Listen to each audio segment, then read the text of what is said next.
All music you hear in this episode of the American Muse podcast is supplied exclusively by Naxos Records. To hear and purchase full works, please go to Naxos, Naxos.com.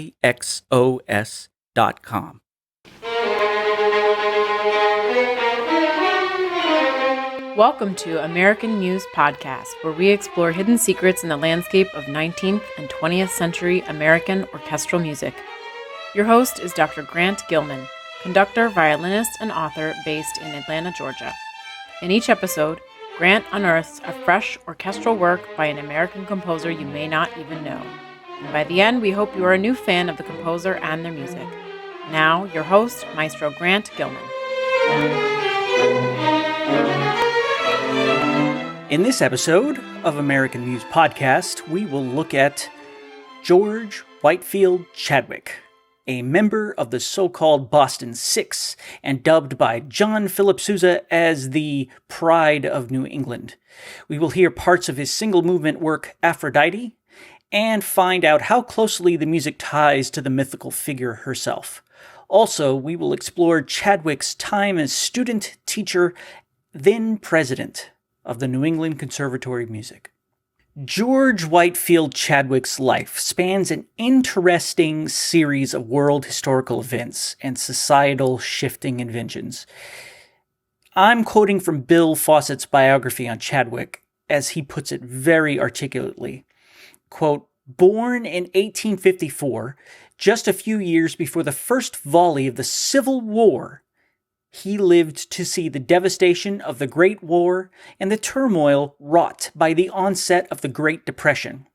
Chadwick also watched as technology improved and sometimes invaded his life via electricity, the phonograph and the gramophone, the telephone and the motion picture. He traveled widely, first by horse, cart, and train, then by steamship and automobile, and eventually by air. In the United States and abroad, Chadwick's travels enabled his presence at many of the age's most consequential musical events. Can you even imagine living and being so highly productive before electricity, the car, and the telephone? I know there are many others that did this, but it's a pretty heavy concept to take in. So, Chadwick, born in Massachusetts, studied piano for a little bit at the New England Conservatory in Boston. Then, with an eye towards studying in Europe, as did most musicians at the time, he took a teaching position at the Michigan Conservatory of Olivet College to earn and save money.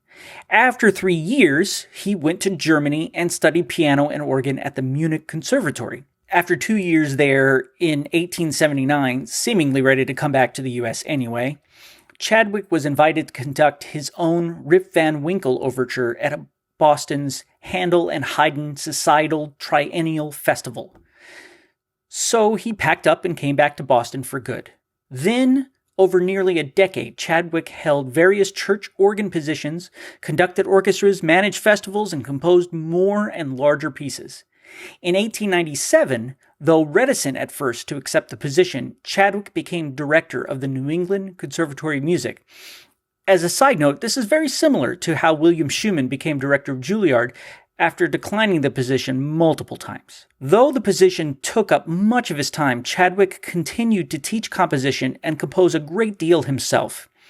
He was even commissioned to write for Connecticut's Norfolk Music Festival, for which, among other pieces, he composed Aphrodite, the piece we will discuss shortly. Chadwick's composition portfolio is large and eclectic. Piano and organ works, chamber music, orchestral, concerti, choral, and stage pieces. He worked a great deal between that and his position at NEC. The only thing that slowed him down was his health. First, it was rheumatism, which made him lose some teeth and degraded his eyesight. That led to gout, which gave him a lot of chronic pain. But what did him in was a heart condition. Because he consistently wrote in his diary throughout his life, we have a clear, though sobering, account of the days leading up to his death. For example, on December 27, 1930, he writes, quote, Paderewski, dinner and concert. Had a heart attack and could not go. Just like that, as if it were a minor inconvenience. Our piece today is Aphrodite, written in 1911. Chadwick actually wrote this long, one-movement work in a single month.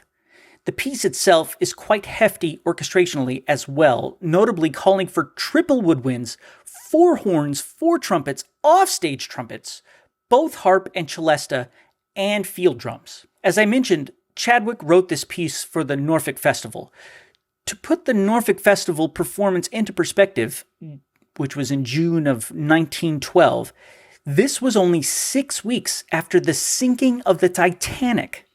Even Chadwick remarked, "It has so overshadowed all other affairs that I could not get into any mood to write." Apparently, the impetus for this work was born from Chadwick's fascination with the marble bust of Aphrodite herself at the Museum of Fine Art in Boston. Though the work is entirely instrumental, Chadwick worked out a translation of ancient Greek poetry to accompany the score. And here it is. In a dim vision of the long ago, wandering by a far-off Grecian shore, where streaming moonlight shone on golden sands, and melting stars dissolved in silver seas, I humbly knelt at Aphrodite's shrine, imploring her with many a fervid prayer to tell the secret of her beauty's power and the depths of the ocean whence she sprang. At last the wave-born goddess raised her hand and smiling said, "O mortal youth, behold!" Then all these mysteries passed before mine eyes. Intriguingly, while the vast majority of Chadwick's work is romantic, Germanic, structured in form, this piece is obviously highly programmatic. While it is one movement, he designates titled sections: Moonlight on the Sea, Storm, Requiem, The Lovers, Children Playing, Approach of the Great Army, and Hymn to Aphrodite, Moonlight Scene, partly repeated, and Finale. The thematic strain is persistent throughout, instead of a formal rotation. Now let's hear the piece itself. This 2002 Naxos recording is of the Nashville Symphony, conducted by Kenneth Schermerhorn. On a side note, because of the pandemic, the Nashville Symphony was forced to cancel their entire 2020-2021 season. This is, of course, grave news for the organization, the musicians, and their audience. I truly hope that the situation turns around for the Nashville Symphony and they get back to making music as quickly as is possible for everyone's safety. A very melancholy beginning. The solo viola plays a variation of the Aphrodite motive that will persist throughout the piece. Accompanied by clarinets, the short phrase ends on a deceptive and unresolving chord, followed by an ominous statement by the timpani.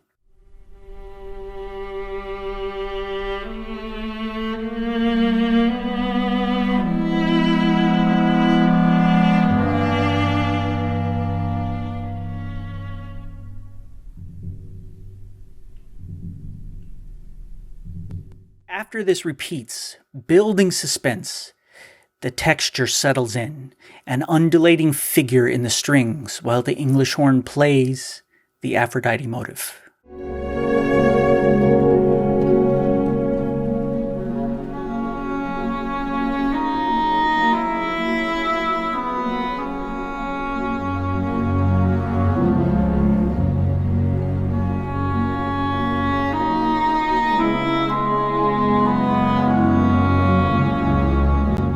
Though this section expands and builds, it is never harsh, never erupts. Not only does the activity remain relatively calm, the melody itself is rarely presented with a bright instrument, like oboe or flute, and even when it is, it's combined with clarinet or English horn to mitigate the brighter timbre of the instrument. This is a keen insight of orchestration on the part of Chadwick. Eventually, this transitions to a raucous storm section, heavy on the low brass and percussion.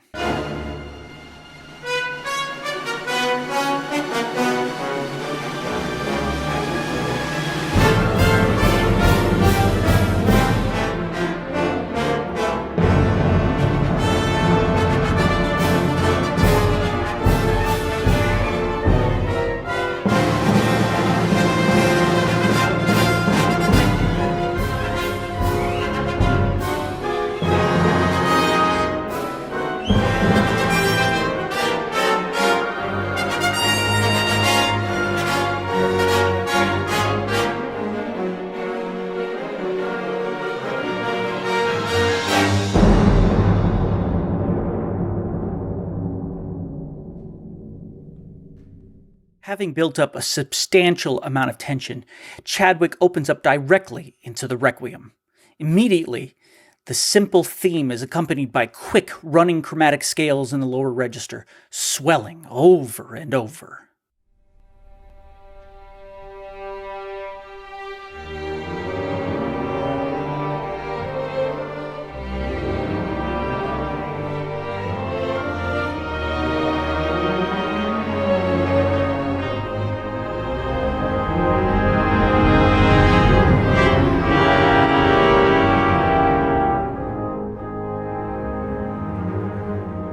Having released a great deal of the opening tension during the Requiem, Chadwick enters the Lovers section. This opens with a violin and horn duet that develops an intimate melodic line, likely signifying the lovers themselves.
After this opening, the lyrical line is developed to a fulfilling crest, and in Wagnerian style opens into a lightness and quicker tempo only to arrive at yet another greater, fuller moment of bliss.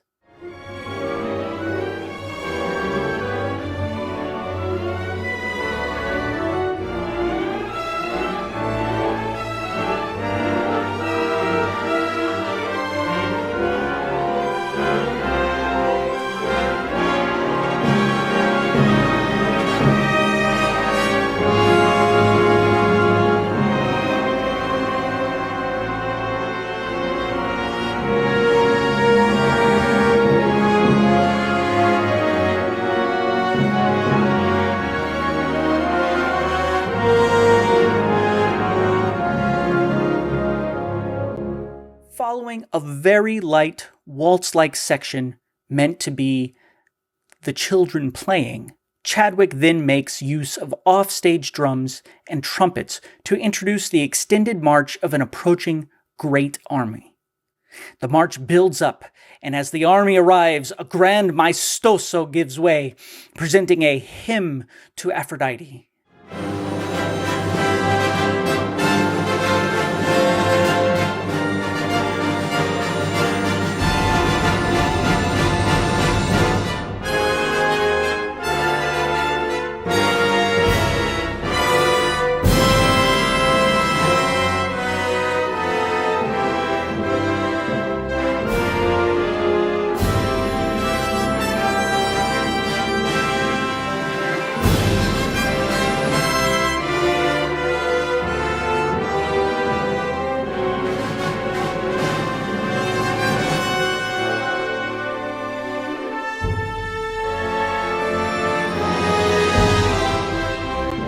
When the drama finally plays out, Chadwick reprises the Moonlight theme from the opening, but this time with a bit more brightness. At last, he brilliantly allows the undulating accompaniment to organically expand, adding broader and larger swelling wind chords over the top, as if breathing in sweet relief to the end.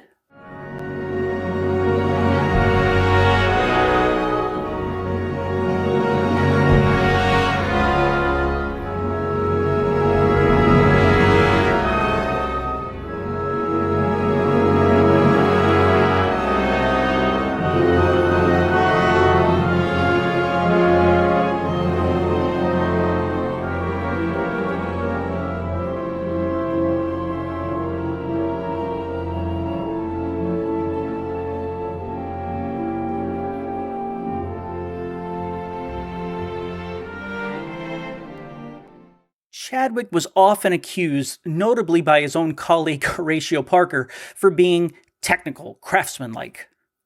Honestly, I don't hear what they hear. I find myself more engaged in this music every time I hear it.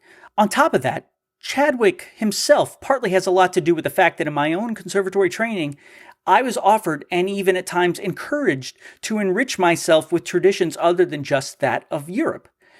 Do not get me wrong, I can play Bach, Mozart, Beethoven, Brahms, Mahler, etc. all day long. Though I am thankful to people like Chadwick who encouraged American teachers, performers, and composers to believe in their own set of traditions, skills, instincts. Now, we have a mix of everything. What could be better?